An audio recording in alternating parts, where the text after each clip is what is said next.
Breaking news చూస్తున్నారు. నేపాల్లో విషాదకర దృశ్యాలు బయటపడుతూ ఉన్నాయి. అంతకంతకు పెరుగుతున్నాయి. అక్కడ మరణించిన వారి సంఖ్య అంటే అర్థం చేసుకోవచ్చు. మృతుల సంఖ్య అంతకంతకు పెరుగుతుంది. ఇప్పటి వరకు దాదాపు 270 మంది చనిపోయినట్లు అధికారికంగా ప్రకటించింది నేపాల్. దాదాపు 1600 మందికి పైగా మిస్సింగ్ అయ్యారు. గల్లంతైన వారిలో 288 మంది భారతీయులున్నారు. అధికారికంగా ప్రకటించింది భారత విదేశాంగ శాఖ. వీరిలో 73 మంది త్రిశూల్ పవర్ ప్రాజెక్టులో పనిచేసే సిబ్బంది. తమిళనాడు నుంచి మానస సరోవర్ యాత్రకు వెళ్లారు. 86 మంది వాళ్ళు కూడా మిస్ అయ్యారు. పశ్చిమ బెంగాల్కు చెందిన 32 మంది గల్లంతయ్యారు. 33 మంది కేరళకు చెందిన వారు కనిపించడం లేదు. 61 మంది ఇతర రాష్ట్రాల వారికి సంబంధించి ఆచూకీ ఇంతవరకు లభ్యం కాలేదు. 21 మంది తమిళనాడు వాసులను రక్షించామంటూ మినిస్ట్రీ ఆఫ్ ఎక్స్టర్నల్ అఫైర్స్ చెప్పుకొచ్చింది. విజువల్స్ మీరు చూస్తూ ఉన్నారు. ఏ స్థాయిలో ఉగ్ర రూపంతో ఆ నది ప్రవహిస్తూ ఉందనేది ఆ విజువల్స్ చూస్తే మీకు అర్థమవుతోంది. ప్రస్తుతం నది ఉగ్రరూపం ఇంకా కంటిన్యూ అవుతోంది. ప్రస్తుతం కాస్త శాంతించినట్టు కనిపిస్తూ ఉంది. కానీ నిన్న నిమిషాల వ్యవధిలోనే ఏకంగా అరగంట వ్యవధిలోనే కొన్ని చోట్ల 30 అడుగుల ఎత్తులో నీరు ప్రవహించింది. నమ్మగలమా? కొన్ని చోట్ల అయితే ఏకంగా 5 అంతస్తుల ఎత్తు వరకు కూడా ఆ నీటి ప్రవాహం ఉండింది. అసలు ఊహించగలమా? మీరు చూడొచ్చు అక్కడి ప్రజలు ఏ స్థాయిలో పరుగులు పెడుతున్నారనేది. విలయం వికృత రూపం దాల్చి ఊరి మీద పడుతూ ఉంటే కళ్ళ ముందు ఆ దృశ్యాలు కనిపిస్తూ ఉంటే కకావికలమైపోతున్న నేపాల్ని మీరు చూస్తూ ఉన్నారు. దాదాపుగా మీరు చూడండి, ఏదో సినిమాలో గ్రాఫిక్స్ రూపంలో చూపిస్తూ ఉంటారు కదా ఒక విలయాన్ని. అటువంటిది ఒక బస్ స్టేషన్, టూరిస్టులు అక్కడ ఉంటూ ఉన్నారు. వాళ్ళు ప్రాణాలని అరచేతిలో పెట్టుకొని పరుగులు పెడుతూ ఉన్నారు. కానీ నిమిషాల వ్యవధిలోని వచ్చిన ఆ విలయం చాలామందిని జల సమాధి చేసేసింది. అక్కడ దాదాపు लगभग कितने लोग थे और कौन से गांव से कहाँ जा रहे थे लोग? 29 लोग थे. एक बस में थे, एक ही गाड़ी में थे. 29 लोग थे. तो खास आपस में भी रिश्तेदार थे और मोहल्ले में एक ही जगह रहते थे. अगल बगल वाले 29 लोग थे. एक धादिंग बेसी करके है, मतलब धादिंग से वो गोसाईकुंडा जा रहे थे. तीर्था रहता है वहाँ पे, एक अच्छा मंदिर है. वहाँ पे तीर्था करने जाते हैं, जैसे जोड़ा से जाते हैं. तीर्था के लिए गए थे. सुबह 6:30 बजे निकले थे. 6:30 बजे के बाद 9:30 बजे तक उनसे कांटेक्ट हुई, बात हुई और उसके बाद कभी बात नहीं हो पाई. तो क्या बातचीत 9:30 बजे हुई आप लोगों की? 9:30 बजे ये बातचीत हुई, जैसे कि मतलब उनसे पूछा कि आगे ऐसा खतरा है, तुम्हारी गाड़ी कहाँ तक पहुँची, कहाँ तक वो करके बोला. तो उन्होंने बोला हम खाना खाने के लिए रुके हैं. और जहाँ खाना खाने के लिए रुके थे और वहाँ फिर वैसे बात आएगी, मतलब किसी ने माइकिंग कर दिया कि यहाँ पे मतलब आगे खतरा है, अपने जान बचा लो, कि यहाँ मतलब नदी बह रही है, उधर आसपास मत बैठो, आप पहाड़ चढ़ो, अपनी जान बचा लो करके. तो वो गाड़ी वहीं छोड़ के अपने झोला जामटा जो भी अब तीर्था के लिए 3-4 दिन के लिए तीर्था के लिए गए थे, तो वही हिसाब से गए. सिर्फ अपना शरीर लेके वो पहाड़ चढ़ के ऊपर किसी के घर के छत में जाके रुके थे. छत में जाके रुकने के बाद అది అక్కడ ప్రత్యక్ష సాక్షులు చెబుతుంది. మేరమితికి వెళ్ళి తలదాచుకున్నాం. దాదాపు 29 మంది అంటూ కూడా ఆమె చెప్పుకొస్తున్నారు. దాంతోపాటు అక్కడ జరిగిన ఉదంతాన్ని, అక్కడ జరిగిన ఘటనను తరుచుకొని మాట్లాడుతున్న సందర్భంలో మీరు చూడొచ్చు కళ్ళ ముందు ఒక విలయం అలా తాండవిస్తూ ఉంటే దాన్ని చూసి నిబ్బరంగా ఉండడం చాలా కష్టం. విజువల్స్ మీరు చూస్తూ ఉన్నారు. ఏ స్థాయిలో ఆ వరద వికృత రూపం దాల్చిందో, ఊరి మీద పడిందో. దాదాపు 17,000 అడుగుల ఎత్తు నుంచి 2,000 అడుగుల వెడల్పు గల ఒక మంచు ముక్క. అవును, 17,000 అడుగుల ఎత్తులో అక్కడి నుంచి 2,000 అడుగుల ఒక మంచు ముక్క విరిగి పడితే ఆ పడింది నీటిలో, నదిలో కలిస్తే ఒక భారీ శబ్దం, భారీ విస్ఫోటనం. అంతే. ఇక అక్కడి నుంచి త్రిశూల్ నది కావచ్చు, దాంతోపాటు దానికి పరివాహక ప్రాంతాల్లో ఉన్న, లేకపోతే దానికి ఆనుకొని ఉన్న మరికొన్ని చిన్న చిన్న ఉపనదులు ఇవన్నీ ఉప్పొంగి ప్రవహించాయి. భూకంపం కూడా కారణమని అంటూ ఉన్నారు. ఇంకొన్ని అఫీషియల్ కన్ఫర్మేషన్స్ రావాల్సి ఉంది. దాదాపు 4.4 తీవ్రతతో భూకంపం సంభవించి ఉంటుంది. దాని ప్రభావం అని చెప్పి మీరు చూడొచ్చు. పేక మేడల్లా కుప్పకూలిపోయాయి. ఎక్కడండి 17,000 అడుగుల ఎత్తు నుంచి ఒక 2,000 అడుగుల మంచు ముక్క విరిగి ఆ వరదలో, ఇన్ఫ్యాక్ట్ ఆ నదిలో పడితే అసలు ఏమైనా ఉంటుందా? ఆ స్పీడ్తో అందులో మట్టి, నీరు, బురద, రాళ్ళు, రప్పలు, చెట్లు ఇవన్నీ కొట్టుకొచ్చేసాయి. ఇవన్నీ కొట్టుకొస్తే జరిగిన ఆ ప్రవాహం, ఆ వ్యయమిది. ఇదే అంశానికి సంబంధించి ఎంతమంది గల్లంతయ్యారు, భారతీయులు ఎంతమంది ఉండుంటారు, ఎంతమంది ఉన్నారు? ఇదే అంశం మీద మినిస్ట్రీ ఆఫ్ ఎక్స్టర్నల్ అఫైర్స్ భారత విదేశాంగ శాఖ రియాక్ట్ అయింది. వాళ్ళు ఏమంటున్నారో చూద్దాం. This briefing is to update you on the latest developments in regard to Indian nationals, as also the relief efforts that we have made in the wake of the tragedy in Nepal. As you would have seen, our Prime Minister yesterday spoke to the Prime Minister of Nepal, conveyed our deepest condolences, conveyed that India stands in solidarity with people of Nepal, as also offered all possible assistance, humanitarian assistance from our side. First, let me update you on the Indian nationals who are stranded or who are not contactable at this point in time. As per information currently available, there are 288 Indian nationals who remain uncontactable. These include 73 Indian nationals who are working on Trishuli 1 power project. Our embassy in Kathmandu is in touch with the project head to get more details about these people. As you well understand, that communication lines in that area, they are totally disrupted, and therefore it has been difficult to get in touch with people on ground. So the first group of 73 people who are working on Trishuli 1 power project, then two separate groups of 37 and 49 nationals from Tamil Nadu, Indian nationals from Tamil Nadu, who travelled for Kailash Mansarovar Yatra through Samrat and Fly Everest Travels. These are two separate travel agents.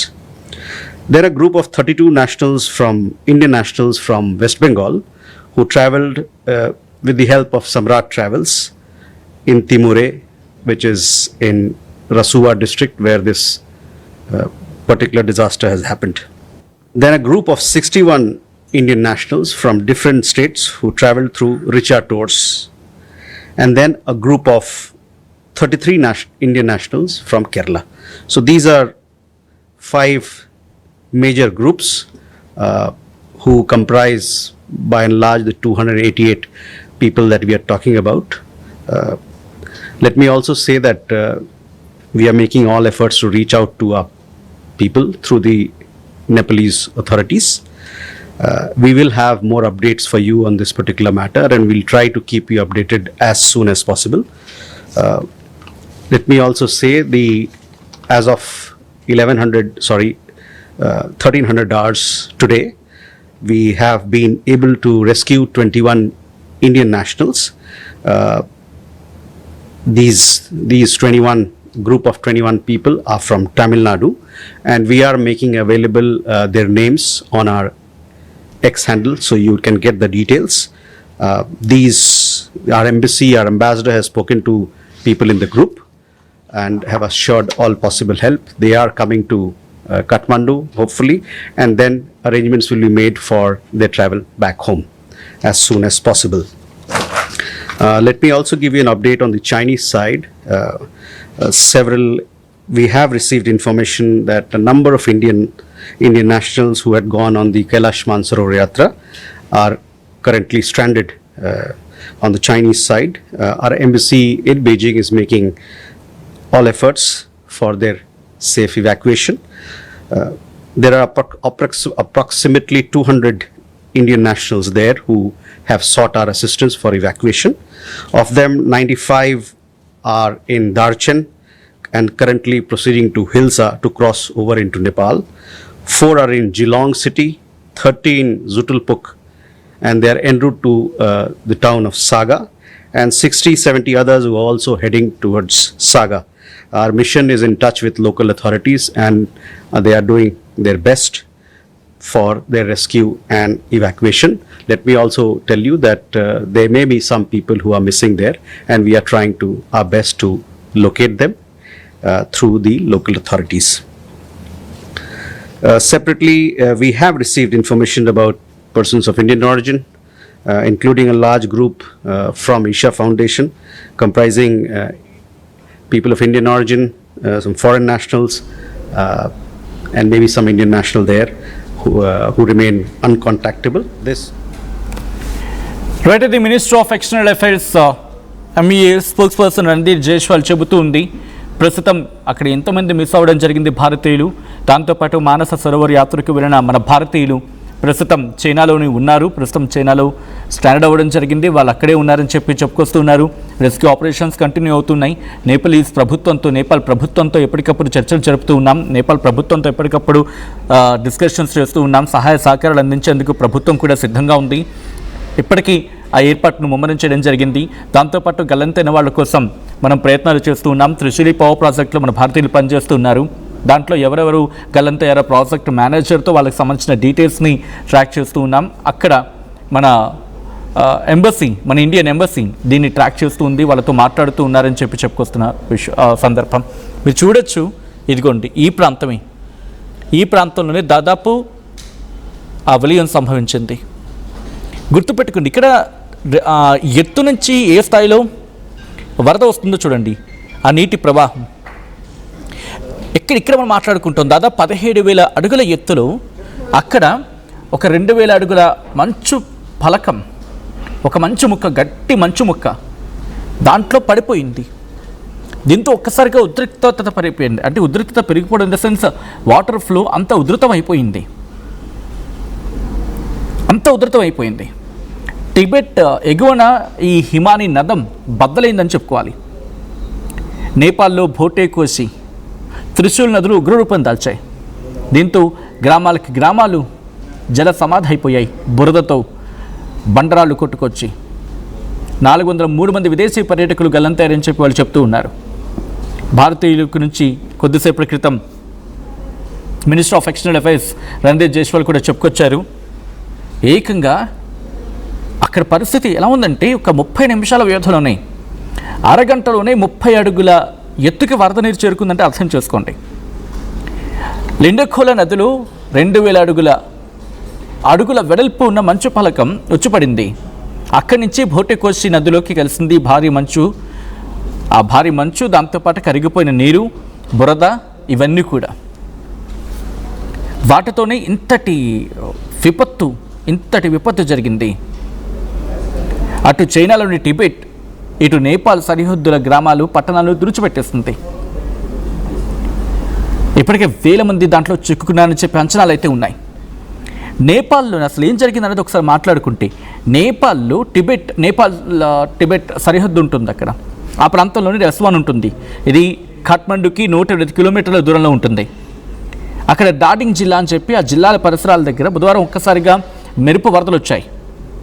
దాదాపు అప్పుడు ఉదయం 8 గంటల నుంచి 9 గంటల ప్రాంతం మధ్యలో క్షణాల వ్యవధిలోని ఒక కొండ ఎంత ఎత్తుంటుందో అంత ఎత్తులో, అదిగో మీరు చూడొచ్చు విజువల్, అది ఒక కొండ ఎంత ఎత్తు ఉంటుందో అంత ఎత్తులో వరద విలయం వచ్చి కొట్టుకుంటూ వచ్చేస్తూ ఉంటే ఆ ఊరి మీద పడిపోయింది.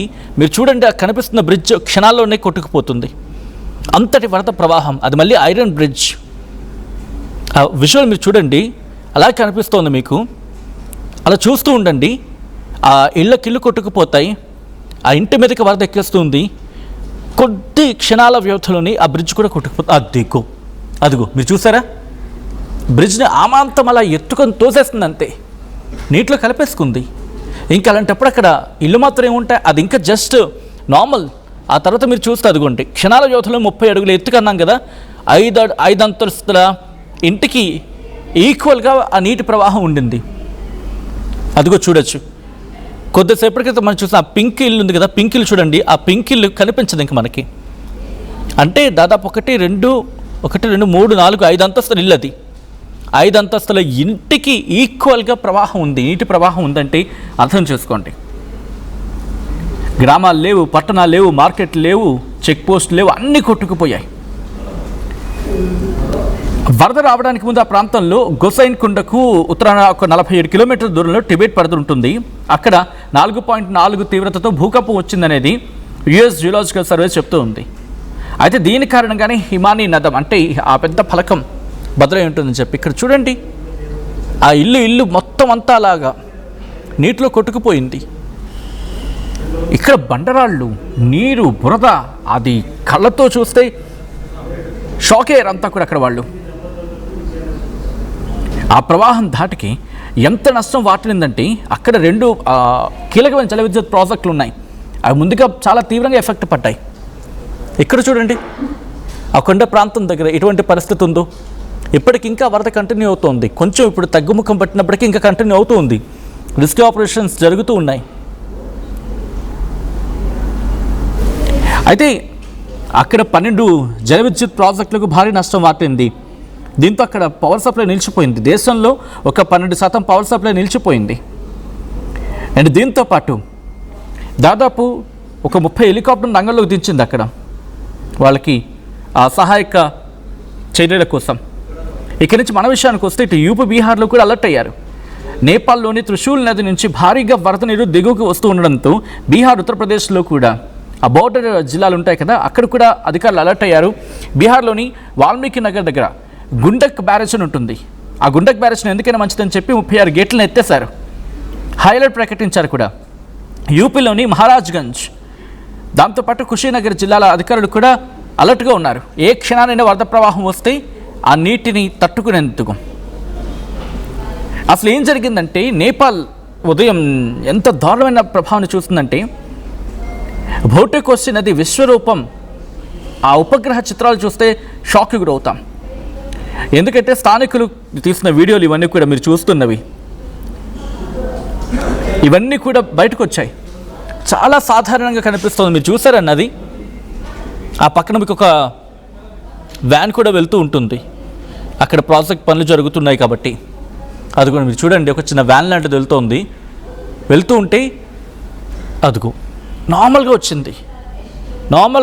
అక్కడ రోడ్డుకి దానికి సంబంధం లేదన్నట్టుగా ప్రవాహం వెళ్ళింది. కానీ కొద్దిసేపటి తర్వాత పైనుంచి నల్లటి నీరు వస్తుంది చూడండి మీరు.